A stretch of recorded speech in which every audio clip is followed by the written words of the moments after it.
What if the biggest threat to the Browns' season isn't on the field but on the airwaves?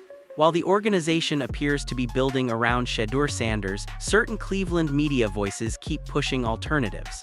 So the question is simple: is this healthy debate or something far more deliberate? This is where things stopped being subtle. It wasn't vague criticism, it wasn't coded language, it wasn't the usual "some people in the media" comment. G. Bush went on record and called specific names out directly: Mary Kay Cabot, Jason Lloyd, Ken Carman. No hedging, no soft landing. And that changed the temperature instantly. Because once you name names, it's no longer general disagreement. It becomes a public accusation. G. Bush didn't just say the coverage around Shedeur Sanders felt unfair. He argued there was a pattern, an anybody but Shedeur tone that keeps resurfacing in Cleveland sports discussions. That's a serious charge. According to Bush, the narrative isn't just skepticism, it's resistance.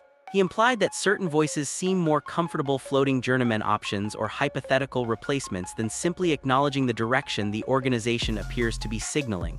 And whether fans agree with him or not, one thing is undeniable: he forced the conversation into the open. Because local media in NFL cities holds real influence. In markets like Cleveland, daily radio segments, columns, and podcasts don't just react to the team, they shape fan perception. When a few respected voices repeatedly question a quarterback's legitimacy, that uncertainty spreads fast. It becomes the dominant storyline. Bush's frustration seemed rooted in that power dynamic. He suggested that even when organizational messaging leans one direction, the public narrative can still lean another, especially if debate drives engagement. Now, to be clear, there's no confirmed evidence of coordination. But some fans believe the constant alternative quarterback discussion feels less like analysis and more like positioning. And that perception alone matters. Because once doubt becomes the headline, it can overshadow progress. Every young quarterback faces scrutiny, that's normal, but the intensity and persistence of certain angles is what raised eyebrows. Still, the key point here isn't whether Bush is right or wrong. It's that he escalated the debate publicly. He shifted it from quiet disagreement to direct accountability. And in doing so, he forced Cleveland fans to ask a bigger question. Is this just normal sports tension between analysts and team direction, or is something else driving the narrative? And what happened next only added fuel to that fire. Now here, where the debate starts to feel even stranger. If the Browns were simply evaluating all options quietly, that would make sense. Every front office does that. But the name that keeps resurfacing in certain discussions raised eyebrows: Malik Willis. And that's where fans started asking questions. Willis has had opportunities in the league, limited reps, spot starts, developmental flashes, but he hasn't established himself as a proven franchise answer. That's not an insult, it's just the current resume. So when his name is floated repeatedly as a legitimate alternative, some supporters of Shedeur Sanders see it as odd timing. Because this isn't about bringing in competition for depth, it's about how the conversation is framed. There's a difference between saying, every quarterback room needs options, and repeatedly presenting a player with minimal starting production as a potentially safer bet than a first-round investment the organization appears to be building around. That's where the tension grows. And it's not just Willis. Other veteran names have occasionally been mentioned in broader discussions: quarterbacks who have bounced between teams or struggled to secure long-term starting roles. Again, normal off-season chatter happens everywhere, but in Cleveland, the repetition is what caught attention. Some fans believe the constant introduction of alternatives keeps the quarterback room feeling unsettled, even if the front office messaging suggests clarity. Others argue it's simply responsible media asking tough questions. Both interpretations exist. But here's the deeper layer. Quarterback controversy fuels engagement, debate drives clicks, uncertainty creates arguments, and arguments keep people tuned in. That doesn't automatically mean there's an agenda. It does mean the topic has built-in traction. When the phrase "open competition" gets tossed around, even loosely, it plants doubt. And doubt spreads faster than confirmation. Meanwhile, the Browns' roster construction appears focused on offensive investment, line help, playmakers, scheme upgrades, moves that many interpret as support for a young passer, not preparation for a short-term veteran patch. So why does the uncertainty narrative continue? Is it legitimate caution about a rookie stepping into pressure, or is it resistance to handing over the keys without extended proof? That question started gaining more weight once the general manager himself spoke, and his words were harder to reinterpret. And that's when this debate shifted from speculation to something far more concrete. Here, where things get crystal clear, but you wouldn't know it from listening to some local media. The Browns organization isn't ambiguous about their plan. In fact, everything points in one direction. Shedeur Sanders is the guy. The general manager made the comparison himself, likening Sanders to Baker Mayfield when he was a rookie. That's not casual praise, that's a blueprint for the future. Andrew Barry didn't leave room for interpretation. The entire offensive strategy is being built around Sanders, just like it was around Mayfield in 2020. Think about that. Same philosophy, same organizational support, same approach to surrounding a rookie quarterback with weapons and coaching. And yet, the chatter keeps coming. Malik Willis, M. Jones, random veterans who have yet to prove themselves, their names keep surfacing in coverage, creating the illusion of competition. Some reports claim the reason is financial. Controversy generates clicks. If everyone agrees Sanders is the starter, where's the debate? Where's the engagement? For certain media personalities, keeping the quarterback battle alive is profitable. But here's the kicker, players themselves are on record. Myles Garrett, the face of the Browns' defense, publicly endorsed Sanders as the first shot at the starting role. Denzel Ward echoed that sentiment. Shelby Harris called Sanders a leader. Even Sanders' running back, Quink Judkins, praised their chemistry. That's multiple Pro Bowl-level endorsements from different position groups. And yet, mainstream media often glosses over this, focusing instead on hypotheticals. That disconnect isn't just sloppy reporting, it fuels unnecessary fan anxiety. And the organization? They hired Todd Monken specifically for his work with young quarterbacks. Not veterans, not aging stars. Sanders is 22, Watson is 30. Development matters here, and Monken's presence is a clear signal. So when you hear the Cleveland media questioning who will start week 1, remember this. Organizational statements, player endorsements, and coaching hires all point to Sanders. Anything else is manufactured noise. But that's not the full picture. There's another layer that explains why this narrative won't die. Now we get to the coaching hire that speaks louder than any hot take on Twitter, Todd Monken. When the Browns brought him in, it wasn't about adding another name to the staff. Every move they made was calculated, intentional, and designed to send one clear message: they're committed to developing their young quarterback. Let's break this down. Monken's track record in the NFL is not built around extracting the last drops from seasoned veterans. His specialty is nurturing young quarterbacks, helping them refine mechanics, read defenses, and maximize their potential. That's Sanders' exact profile, 22 years old, incredibly talented but still growing. Watson, he's 30. His best years are arguably behind him. Reports suggest some media members still entertain the idea that Watson could start. That's not just ignoring evidence, it's actively twisting the narrative. The organization's hire of Monken alone signals who they intend to prioritize. When every decision aligns around one young quarterback, continuing to speculate about veteran alternatives looks less like analysis and more like clickbait. And it's not just about age. Monken's approach to game planning, practice, and quarterback development is methodical. He focuses on long-term growth, not short-term wins for a player whose career trajectory is already set. That reinforces the organization's commitment to Sanders. This isn't a stopgap plan. It's a multi-year investment in a quarterback they believe can lead the franchise for years to come. Then there's the timing. The Browns didn't wait until midseason chaos to bring Monken on board. They made the hire early, signaling a proactive approach. This gives Sanders every chance to thrive under a coach specifically suited to guide young talent. Meanwhile, veterans like Watson, despite their contracts, are not the development focus. The economic angle is also worth noting. Some fans ask why Watson isn't traded. The reality? His guaranteed money makes moving him complex. He remains on the roster not because he's a contender for the starting role, but because the team's cap structure dictates it. Monken's hearing clarifies priorities. The future is Sanders.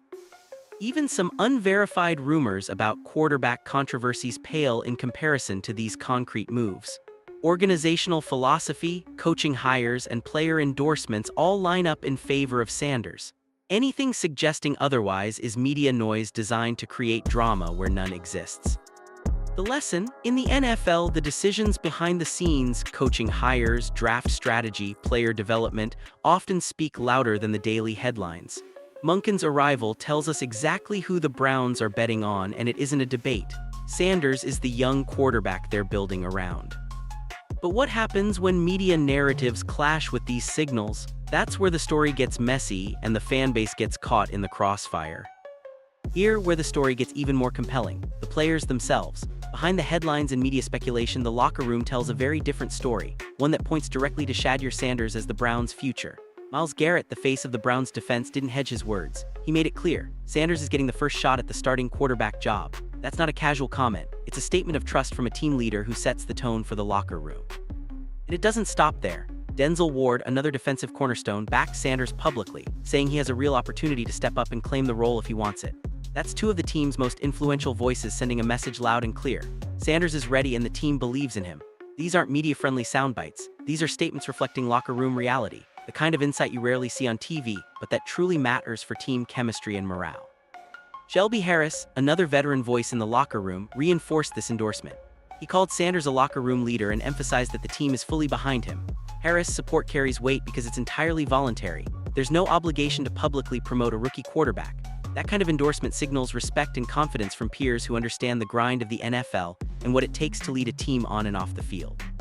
Even offensive players are on board. Quink Judkins, Sanders' running back, highlighted their chemistry both on and off the field. He praised Sanders' leadership and vision, emphasizing how much the locker room believes in him.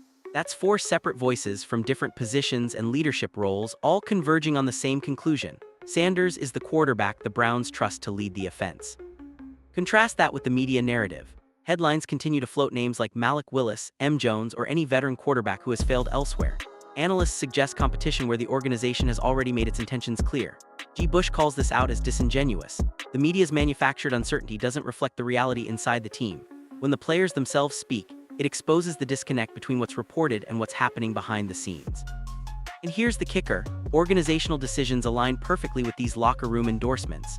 Monken was hired specifically for his ability to develop young quarterbacks. The team is building offensively around Sanders while the defense is already set. Every signal, coaching hire, player endorsements, organizational strategy points to the same conclusion. The locker room isn't just supporting Sanders, it's validating the team's entire direction. This section isn't about opinion, it's about observable facts. The Browns, stars, and veterans have publicly endorsed Sanders, the coach was brought in to develop him, and the front office has committed to his growth. Anything suggesting otherwise isn't analysis, it's media noise crafted to spark debate, clicks, and controversy. And yet, despite all this, the national and local media continues to act like the quarterback competition is wide open. That's where frustration grows and fans start questioning decisions that have already been made. Understanding the locker room reality gives clarity. The debate is over inside the team, and Sanders is the man leading the Browns forward. But while the locker room signals are clear, the next section will expose just how media manipulation keeps fans in the dark, creating controversy that doesn't actually exist. Here, where most fans and casual observers completely miss the picture, the quarterback situation in Cleveland isn't just about talent, performance, or hype. It's about economics, strategy, and the hard realities of NFL management. And when you understand that, it becomes impossible to believe the manufactured competition narrative surrounding Shedeur Sanders. First, let's talk about contract realities. Deshaun Watson is a veteran quarterback with guaranteed money that makes moving him extremely difficult. The Browns can't simply bench him, trade him, or cut him without facing significant financial penalties. His contract creates a structural constraint, one that forces the team to build around their young quarterback rather than trying to fit an older veteran into the mix. Fans who think Watson is still a legitimate starting option are ignoring the numbers, plain and simple. It's not about his ability, it's about the contracts and the economics of the NFL. Next, consider the value of draft capital. NFL teams acquire talent through draft picks, cap space, and player trades, all forms of organizational capital. Every pick, every dollar, and every trade has a cost, and using them on veteran quarterbacks who aren't franchise-level players is a massive misallocation of resources. Malik Willis, M. Jones, or any other veteran thrown into the media debate as an alternative to Sanders would cost money, picks, or both, and for what? None of these options have proven they can carry a team long-term. Every cent and every pick spent outside Sanders' development would be wasted, weakening the long-term offensive build the Browns are clearly prioritizing. Now let's connect the economic dots to strategy. The Browns' offensive rebuild is designed to support Sanders, just as they did for Baker Mayfield in 2020. Back then they invested in weapons, offensive line support, and coaching infrastructure for Mayfield. Today the blueprint is identical, only the quarterback has changed. Todd Monken was hired specifically to develop young quarterbacks, not to extract the last bit of performance from an aging veteran. The coaching decision isn't arbitrary, it's strategic. Monken's skill set aligns perfectly with Sanders' development needs, and every official statement reinforces that Sanders is the one the organization is committed to. Combine the financial realities with the internal endorsements and coaching hires, and the picture becomes crystal clear. The Browns are building their future around Sanders while maintaining their already elite defense. Any media narrative suggesting otherwise isn't based on organizational facts. It's designed to generate clicks, engagement, and controversy. The incentive structure is obvious. Unresolved debates about the quarterback drive traffic and keep fans engaged. It's not journalism, it's engineered debate. G. Bush explains this brilliantly. The media continues to push unproven or underperforming quarterbacks as legitimate alternatives, even as Sanders receives repeated endorsements from multiple Pro Bowl players, official organizational statements, and strategic coaching decisions. Each of these endorsements carries weight. Myles, Garrett, Denzel Ward, Shelby Harris, and Quink Judkins are all sending the same message. Sanders is the quarterback the team believes in. The narrative pushed by certain media outlets actively contradicts that reality. The lesson here goes beyond Cleveland. It highlights how media narratives can create perceived instability where none exists. When fans are fed continuous speculation about Malik Willis or veteran quarterbacks, they interpret it as meaningful debate, even though the team's strategy, financial constraints, and player endorsements tell a completely different story. Misleading coverage doesn't just confuse fans, it can influence free agents, sponsorships, and public perception of the franchise. Understanding the economic and strategic realities is crucial. Sanders isn't just the quarterback by choice, he's the quarterback by necessity and design. His development is a calculated organizational priority supported by contracts, coaching hires, draft strategy, and player endorsements. Media attempts to challenge that fact aren't reporting, they are exploiting uncertainty for attention. The takeaway is simple but profound. Sanders' role is secured internally and strategically. Any debate about his starting position is manufactured. Economic constraints, organizational strategy, and locker room confidence all converge to guarantee his path as the Browns' quarterback of the future. And if the Cleveland media refuses to reflect that truth, voices like G. Bush will continue calling them out, because some narratives shouldn't be left unchallenged. But the story doesn't end here. In the next section, we'll dive into the broader implications of media misrepresentation, how manufactured controversy can affect fan trust, national perception, and even the NFL ecosystem itself.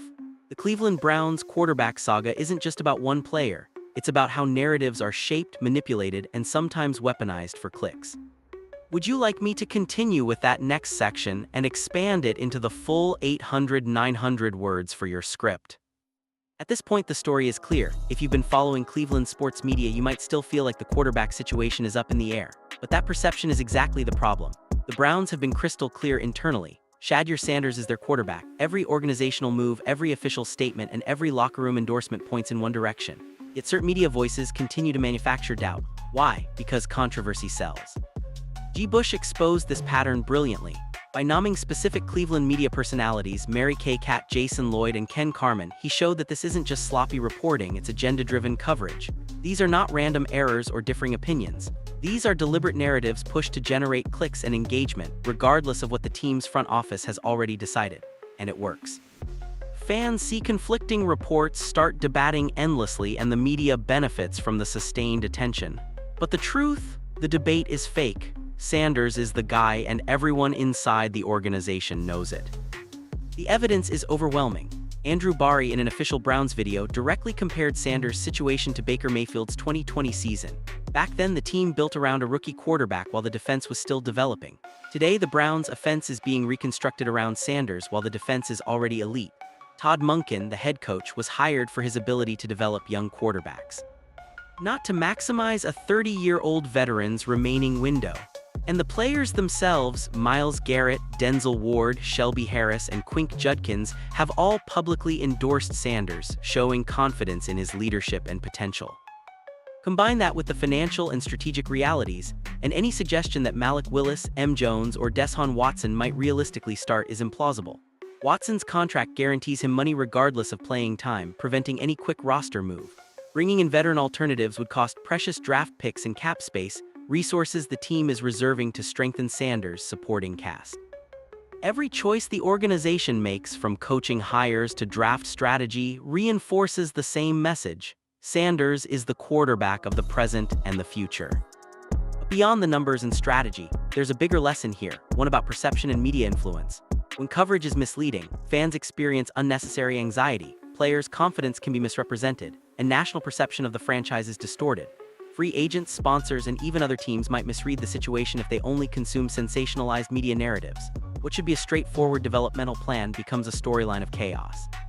That's why voices like G. Bush matter. They call out intentional misrepresentation, demanding accountability and accuracy. For Browns fans, the takeaway is empowering. Understanding the real situation allows you to filter out manufactured controversy and focus on what actually matters: Sanders' growth, offensive development, and team chemistry. The quarterback debate that dominates comment sections and social media isn't a reflection of reality, it's entertainment. Recognizing that distinction changes how you consume coverage and engage with the team. At the end of the day, the Browns have mirrored a strategy that worked 6 years ago with Baker Mayfield. The quarterback is settled internally, the offensive rebuild is deliberate, and the defensive unit remains strong. Shedeur Sanders isn't just a rookie experiment, he's the centerpiece of a calculated organizational plan. Any narrative suggesting otherwise is either ignorance or intentional clickbait. The final thought is simple but striking. The Cleveland media's manufactured drama highlights how perception can be weaponized, how agendas can overshadow facts, and how fans are often the unsuspecting victims of that manipulation.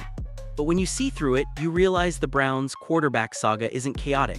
It's meticulously designed, financially sound, and strategically planned.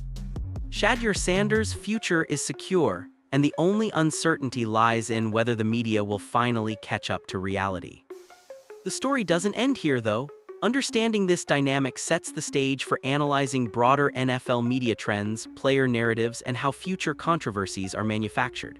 For now, one thing is undeniable: the quarterback decision is made, the strategy is clear, and Sanders is the focal point of the Browns' offense.